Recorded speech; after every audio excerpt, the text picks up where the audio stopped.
We're on our way back to the car, still at the Bonaventure Cemetery, and we just visited the gravesite of this little girl that in the late 1800s. I think 1800s or Yes, 1900s, I'm not sure. 1800s. Her name was Little Gracie, and she became known for basically dying at 6 years of age. And was popular in her, her parents had a hotel, right? Yes. So she was popular with the guests and maybe the servants, but other than that didn't do anything particularly special. As far as we know, maybe we should research more to see if she has But produced now miracles. There's a statue here that is not only visited by many people, but it's locked down. It's locked down. Like even Johnny Mercer's, grave is not enclosed in that way.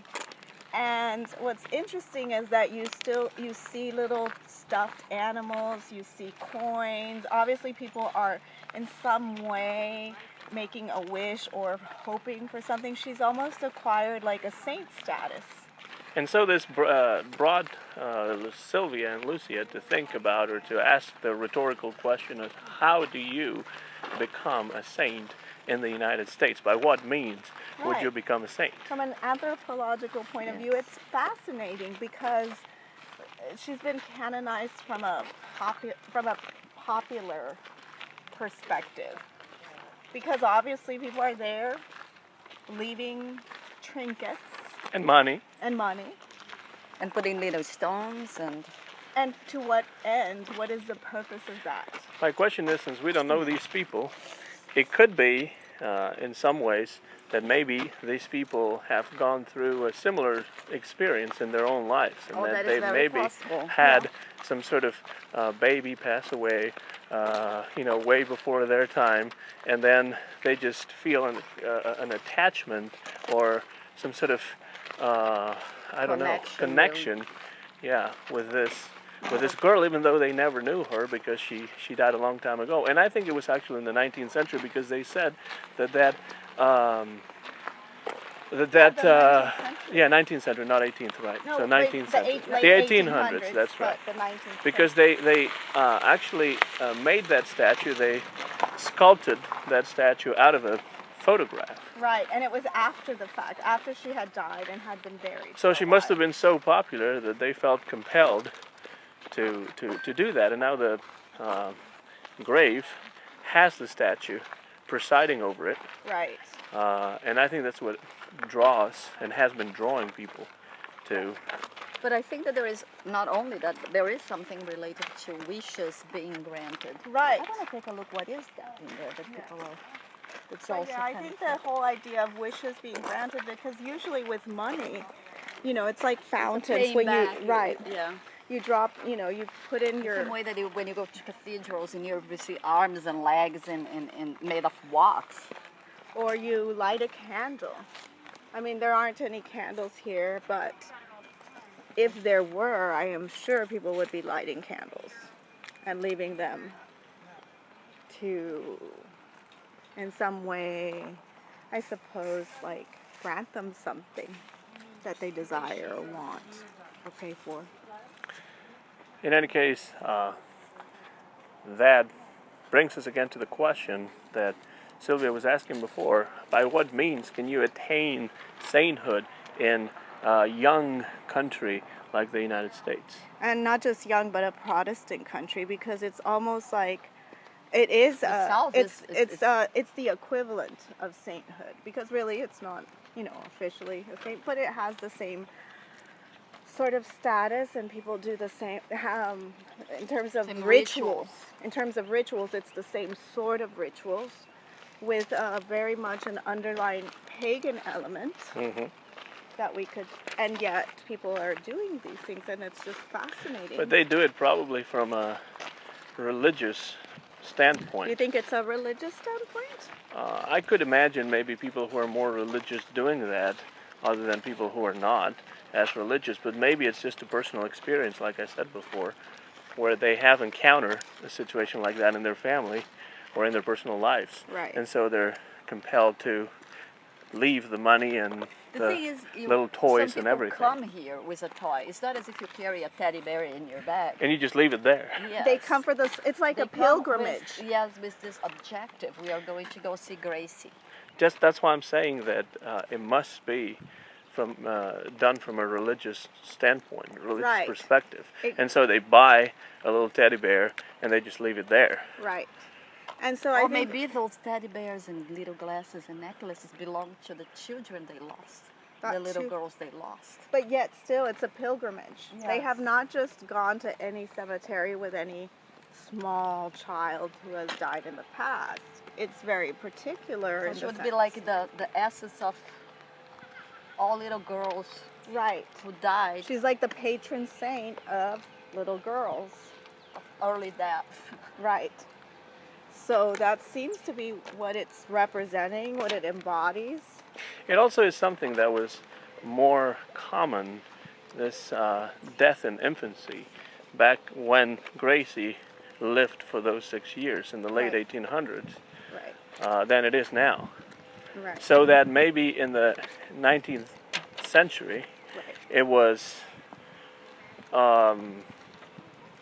this would be more common, but at the same time, this girl must have been really popular. She was the only daughter, She was the only daughter, so she was not like some of those families where they have 10 children expecting to lose 5 or maybe 6 or 7. We don't know if maybe it was the only daughter because after that tragedy, the parents just didn't want to go through something like that again. That's a possibility too. Right. So we don't know all of this, but it's interesting to then go back and do some research and understand if there were any other factors at play that made her so popular. We're going to have to charge Sylvia and Lúcia with doing some research on Little Gracie from Savannah, Georgia, and see if they can come up with more information. And I'm sure they can, because if she's still so popular, I'm sure people on the internet are writing right now about Little Gracie. I'm sure that perhaps even a book has been written, and if it hasn't, maybe that should be our project. But it is interesting. It is. So we will come. Yes, the nature of the things that they live in Johnny Mercer's grave. The nature of the things that they leave. Right. With the Johnny Mercer grave, it was mostly little stones. Yes, it was. There wasn't any money there. Well, because I think in the case of Johnny Mercer, they were celebrating his life and his career and his art. That's what whereas in the case of Little Gracie, they're celebrating her death. Her death? No, not so much her death. It's more like they are expecting something miraculous to occur, because you throw in a coin into a wishing well. But in a way, she is well known and popular because of her death. So if she had died later in life, she may not have had any sort of statue carved of herself. Right. So that's what I mean. Yeah.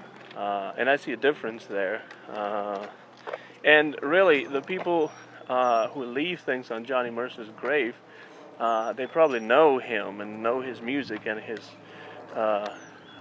art and his songs and everything. So it's a celebration of his art. That's right. It's not like I'm trying to find the right word, like a brothers in arms and suffering. Mm-hmm. So, but in the case of Gracie, it's more, there's not much life to celebrate because she was only alive for 6 years. Right. So the death of this person, of this child, is what has brought about her local fame. Right. Because if she was popular during her short lifetime, she's not going to be popular after that because people wouldn't know her. But they know of her story. Right. And the story is basically she was very popular and she passed away after 6 years.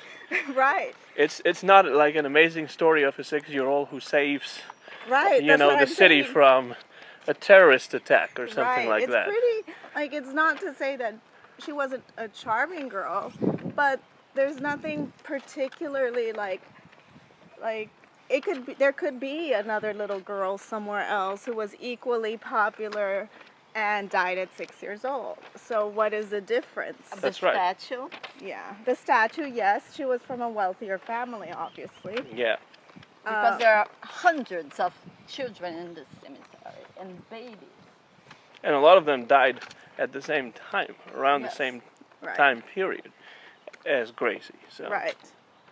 But but the fact that still that it's ongoing, that it's continued on into the 21st century, that to me is very interesting.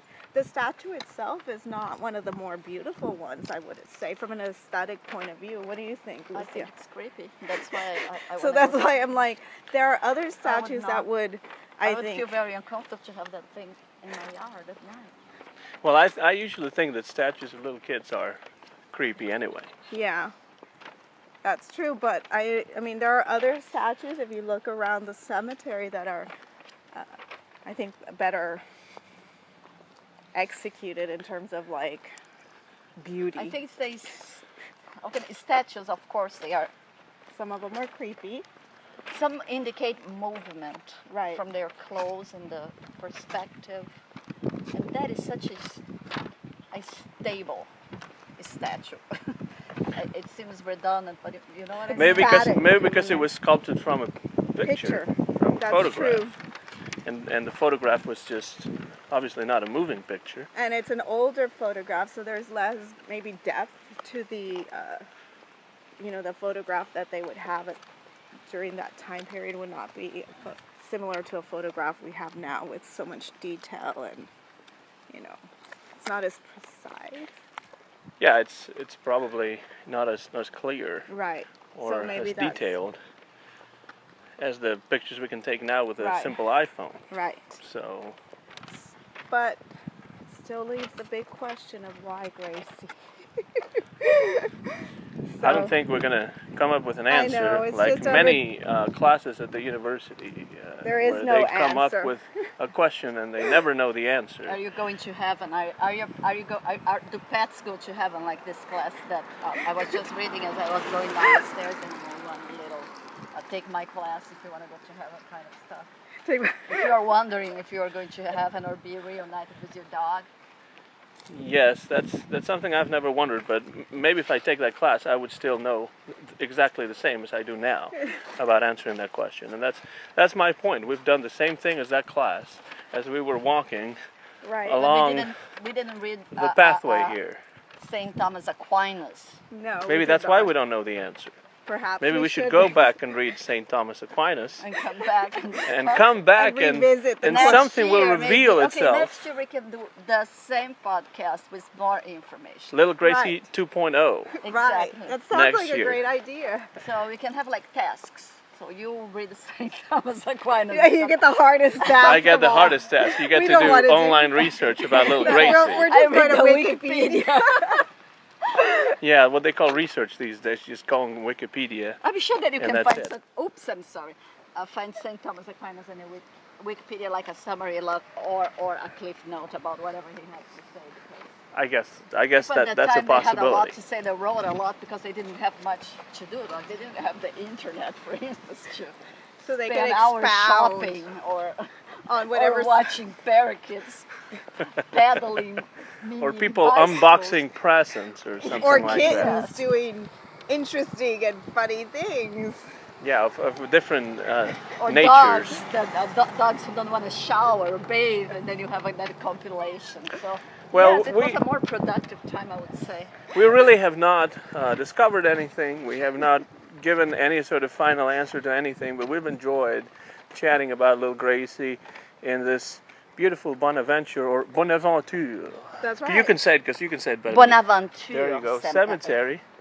cemetery. And now we've made it to the car, so I think it's time to stop the recording And say goodbye. back and to say the- goodbye.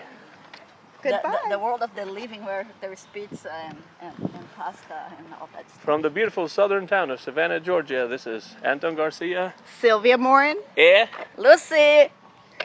até logo.